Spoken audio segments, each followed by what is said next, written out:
이번에는 마진거래 시작할 때의 규칙이랑 마진거래를 하고 있을 때 관리에 대해서 규칙을 한번 얘기해 볼게요. 첫 번째로 현재 본인이 투자에 있어 수익 중이든 손실 중이든 잊고 처음부터 시작하는 마음으로 거래에 임한다. 수익 중이면 더 큰 수익을 위한 욕심, 손실 중이면 복구하고자 하는 급한 마음 때문에 마인드가 흐트러진다, 이렇게 말씀드렸는데, 이 첫 문구를 보면 제가 아까 보여드렸죠? 대략 8비트에서 10비트를 만드는데 더 큰 욕심 때문에 기억이 난다, 이렇게 말씀드렸고, 보통 마진거래를 시작하는 건 현물 시장에서 잃었기 때문에 보통 시작하는 경우가 많아요. 마진거래는 하락에도 베팅을 할 수 있다 보니까 현물에서는 이제 상승밖에 베팅을 못 하잖아요.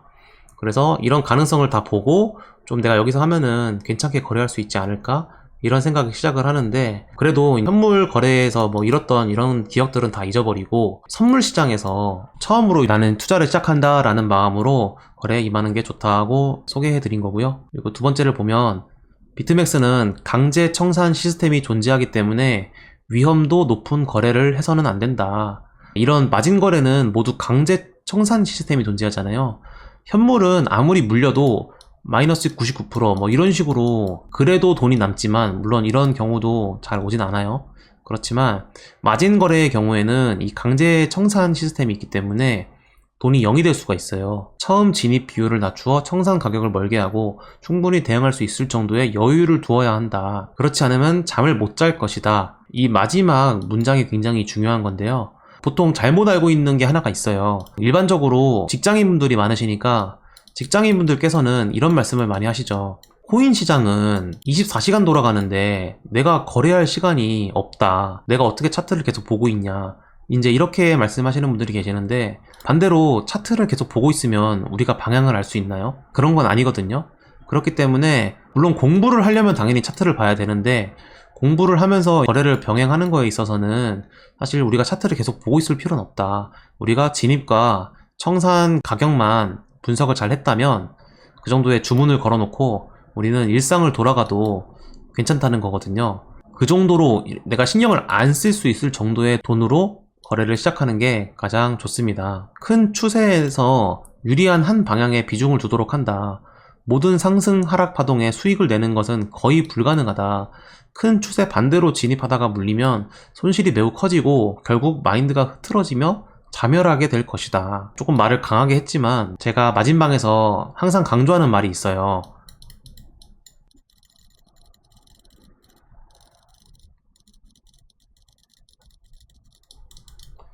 큰 추세를 거스르면 세력 형님께 종아리 맞는다 라는 말을 제가 많이 하는데, 그만큼 이 비트코인은 추세를 한번 정하면 굉장히 갈 때까지 가다가 내려오는 움직임이 많거든요.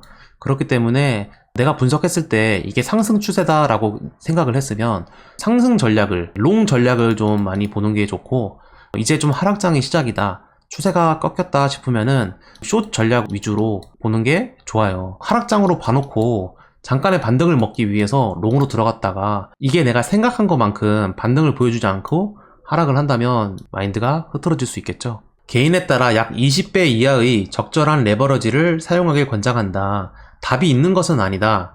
개인의 성격과 트레이딩 차이에 따라 최적화되기 때문에 적절한 범위 안에서 연습과 경험에 따라 감을 찾아야 한다. 초반에 말씀드린 것처럼 여기서는 이제 20배 정도로 제가 말씀을 드렸는데, 물론 거래를 하다가 보면은 조금 더 높게 레버리지를 사용할 수도 있어요. 그 잔고 부담 정도에 따라서 다른 거기 때문에 그거는 충분히 뭐 이제 답을 스스로 찾아야겠지만, 이 레버리지라는 것은 고배는 무조건 안 된다. 이런 생각은 잘못된 거다. 내가 어느 정도 잔고가 위치해 있는지에 따라서 레버러지를 조절할 줄도 알아야 된다. 다섯 번째로는 시장가 거래를 되도록 자제한다. 최소한 진입은 시정가 거래로 하지 말아야 한다. 급등락하는 움직임에 시장가로 진입하면 좋은 결과를 못 볼 확률이 높기 때문이다. 이제 우리가 마진 거래를 하게 되면 지정가라는 게 있고, 그리고 시장가라는 게 있어요. 지정가는 내가 주문을 미리 걸어 놓는 거죠. 그리고 시장가는 내가 움직임을 보고 그 즉시 난 여기서 들어가야겠다 라고 판단을 해서 들어가는 거잖아요. 근데 우리가 이렇게 판단하고 바로 들어가는 건 사실 굉장히 이제 추격하는 느낌이 강하기 때문에 오히려 잘못된 타점이 될 수도 있어요. 물론 이것도 상황에 따라 다를 수 있지만, 그래서 되도록 좀 분석을 끝낸 다음에 내가 보는 자리가 있다면 거기에 좀 지정가로 걸어두고 다른 일을 한다거나 내 일상을 생활하는 게 가장 올바른 거래라고 할 수 있어요. 어차피 차트를 계속 보고 있으면 내가 이 가격대에 들어가야겠다라고 생각을 했어도 막상 무서워서 못 들어가거나 뭐 그런 경우가 생기거든요. 그래서 진입가 청산을 내 눈으로 즉시 보는 것보다는 마인드를 잘 잡기 위해서 미리 걸어놓는 게 좋다. 이렇게 설명을 해드리고 있어요. 진입 근거를 찾는 것에 능동적인 사람이 되어야 한다. 누군가의 분석률이 좋다고 신뢰하며 거래를 지속하는 것은 내 실력이 아니다. 분석률이 좋은 사람이 있다면 아이디어를 잘 참고해서 근거를 확인하고 공부를 계속해야 한다. 아무래도 처음 거래를 시작하면 공부를 하기보다는 바로 수익을 내고 싶어서 거래에 참여하고, 그리고 이제 일명 고수라는 사람들을 많이 찾게 돼요. 지금 자리는 오를 겁니다. 아니면 내릴 겁니다. 이렇게 말을 해주는 사람들을 많이 찾게 되는데, 이런 사람들의 말을 듣고 해서도 물론 그 수익이 날 수 있어요. 손실도 날 수 있지만, 근데 이게 가장 중요한 게 뭐냐면, 이런 거래를 했을 때는 내 경험이 전혀 이 거래에 묻어나지 않기 때문에 이거는 내가 수익을 보던 실패를 하던 그 다음 학습 효과가 되지가 않아요. 그래서 그 다음 거래에 참여할 때도 여전히 다른 사람의 말을 들어야만 거래를 할 수 있는 사람이 되기 때문에 이거는 학습에 있어서는 전혀 좋은 행동이 아니겠죠? 그래서 공부의 목적으로 고수를 찾는 건 좋습니다. 하지만 이 사람이 어떤 말을 하는지를 듣고 좀 논리적이거나 경험을 잘 얘기한다, 그런 사람이 있으면 그런 얘기를 좀 참고하면서 결국은 내 경험을 성장시켜야 한다. 그게 중요한 내용이고요. 그리고 마지막으로 타인과 나를 비교하지 않는다. 이거는 처음 마진 거래를 시작할 때도 굉장히 중요한 게, 반드시 내 그릇에 맞는 목표와 거래를 해야 한다. 나는 1비트코인으로 거래하면서 다른 사람이 50비트코인으로 어렵지 않게 5비트코인 수익을 내는 것을 보았어도 그게 그냥 끝이다. 그와 나는 시드 수준 경험이 완전 다르다. 보통 마진 거래를 시작하면 아무래도 커뮤니티를 참여할 수밖에 없거든요. 나 혼자 공부하기에는 어렵고 좀 다른 사람들 얘기도 들으면서 같이 하게 되는데, 심심치 않게 수익 인증 이미지도 많이 보잖아요. 근데 뭐 이 사람은 시드가 10비트코인인데 이걸로 1비트코인을 막 어렵지 않게 수익 내고, 이런 게 많이 보여서 역시 시드가 최강이다. 나는 시드가 작기 때문에 저런 사람들 너무 높은 사람이다, 뭐 이렇게 생각을 할 수가 있어요. 하지만 이 시드가 높은 거는 결국 그 사람도 시드가 높아지기까지의 어떤 많은 경험을 하면서 올라왔을 거예요. 대출을 받은 돈이라면 당연히 예외지만 결국에는 경험이 따라야 이 큰 돈도 운영할 수 있는 그릇이 생기거든요. 내가 1비트코인으로 거래를 하는 사람인데 누가 이 사람에게 100비트코인을 준다면 이 사람이 수익을 잘 낼 수 있을까요? 이 사람은 1비트코인으로도 수익을 못 내면 100비트코인은 더더욱 수익을 잘 못 낼 거예요. 그런 남과의 시드를 비교하는 것은 전혀 쓸데없는 행동이다. 그런 거에 부담이나 좌절감을 가질 필요는 없습니다. 이번에는 마진 거래 관리 규칙에 대해서 한번 얘기해 볼게요. 첫 번째, 비트코인만 거래하도록 한다. 마진 거래는 레버리지를 사용하기 때문에 충분히 비트코인 변동성에 레버리지를 더하면 수익이 크다. 그럼에도 변동성 큰 알트코인으로 거래를 한다면 청산당하기가 십상이다. 제가 보여드린 고수익률 거래도 비트코인만 거래한 거거든요. 비트코인만 거래해도 한 달에 15만%의 수익을 내기도 했어요. 그렇기 때문에 우리는 알트코인으로 마진 거래를 하면서 더욱더 큰 욕심을 낼 필요는 없습니다. 마진 거래는 비트코인만 거래해도 충분히 기회가 많다. 기억해 두시고요. 두 번째는 모두 잃어도 일상생활에 지장 없으나 아까운 금액으로 해야 된다. 거래 경험을 오래 쌓는 것이 중요하기 때문에 재산을 탕진하거나 소중하게 생각하지 않으면 안 된다. 위험도 관리가 필수이며 그것을 위해서는 대략 직장인 기준 월급에서 월급의 반 수준으로 개인에 따라 설정하는 게 좋다. 아마 마진 거래를 시작하기 전에 그런 말도 들어보셨을 거예요. 모의 투자를 해서 충분히 연습을 해라 라고 하시는 분들이 계시는데, 이거는 잘못된 의견인 게, 내 돈이 들어가지 않으면 사실 그거는 내 경험으로 쌓이지가 않거든요. 모의 투자로 100비트코인을 하는 게 의미가 있을까요? 그냥 단순히 이거 숫자 올리기를 하기 위해서 거래를 하게 될 거예요. 모의 투자를 할 때 내가 모의 투자에서 100비트코인으로 수익을 엄청 냈는데 이제 1비트코인으로 실제 마진 거래에 참여를 한다면 전혀 수익이랑 큰 상관이 없을 가능성이 높아요. 그렇기 때문에 어느 정도 부담이 되는 돈으로 시작하고 모두 잃어도 생활은 지장이 없어야 된다. 그래서 그런 금액 정도를 대략적으로 설정해 보시길 바라겠습니다.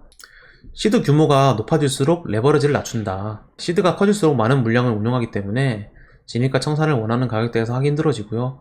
때문에 레버리지를 조절해서 위험도 관리를 해야 된다. 네, 이거는 뭐 당연한 얘기죠. 레버리지가 높아지면 시드가 높은데 내가 벌어가지고 0.1 비트코인에서 10 비트코인을 만들었는데 당연히 여기서 이걸 만들었기 때문에 부담스럽거든요. 출금을 하지 않는 이상. 그렇기 때문에 뭐 계속 레버리지를 똑같이 유지하는 거는 0.1비트가 물린 거랑 10비트가 물려 있는 거랑은 느낌이 다르잖아요. 느낌을 비슷하게 맞추기 위해서는 레버리지를 낮추는 게 그런 게 위험도 관리 중 하나의 방법이 됩니다. 멘탈이 나가는 손실을 봤을 때에는 그날 거래를 멈춘다. 멘탈이 나갔다면 냉정한 판단이 거의 불가능하다. 당장 복구하겠다는 마음이 가장 크게 차오르며 시장가 거래와 높은 레버리지 그리고 성급한 진입을 시작하게 된다. 내가 멘탈이 흔들리고 있다는 것을 느꼈다면 최소한 몇 시간 거래를 멈추고 진정해야 한다. 이거는 제가 생각하는 멘탈 관리의 가장 좋은 방법이라고 생각을 해요. 내가 거래를 몇 번 했는데 만약에 손실이 막 20%가 났다면 이거를 복구하고자 하는 마음이 많이 올라올 수밖에 없어요. 아마 모든 사람이 대부분 그럴 텐데 이때를 가장 잘 참는 게 다시 올라갈 수 있는 길이거든요. 제가 고수익률 거래에서도 마이너스 13%인가? 이 정도 난 날이 한 번 있었잖아요. 이 정도면은 살짝 흔들릴 만한 그런 손실이었는데도 제가 마인드를 잘 잡았기 때문에 다시 수익을 내서 이 15만%라는 기록을 세운 건데, 그래서 멘탈을 관리하실 때는 어떤 일이 있어도 좀 거래를 쉬어서 내가 다시 시장을 냉정하게 판단할 수 있는지 그거를 확인하는 게 가장 좋은 판단일 것 같아요. 되도록 분할 진입을 한다. 포모 및 퍼드를 해소할 수 있는 가장 좋은 방법이다. 오르는 코인을 보고 당장 진입하고 싶지 않나. 평소보다 2분의 1 또는 3분의 1 수준 등 분할 진입으로 시작해본다. 그 판단이 수익을 보장할 수는 없으나 적절히 포모와 또는 퍼드가 해소되고 손실을 줄일 수 있다. 포모는 이제 오르는 것을 보고 추격하는 걸 얘기하는 거고요. 퍼드는 내리는 것을 보고 공포에 질려서 이제 파는 페닉셀 같은 걸 얘기하는 건데, 이런 상황을 무조건 겪게 돼 있어요. 그럼 그때 이제 어떤 방법이 있냐. 내가 예를 들어서 이제 100의 시드가 있는데 보통 거래를 한 30에서 50%의 비중으로 거래를 한다고 했으면은 이런 일이 생겼을 때는 10%만 진입을 해보는 거죠.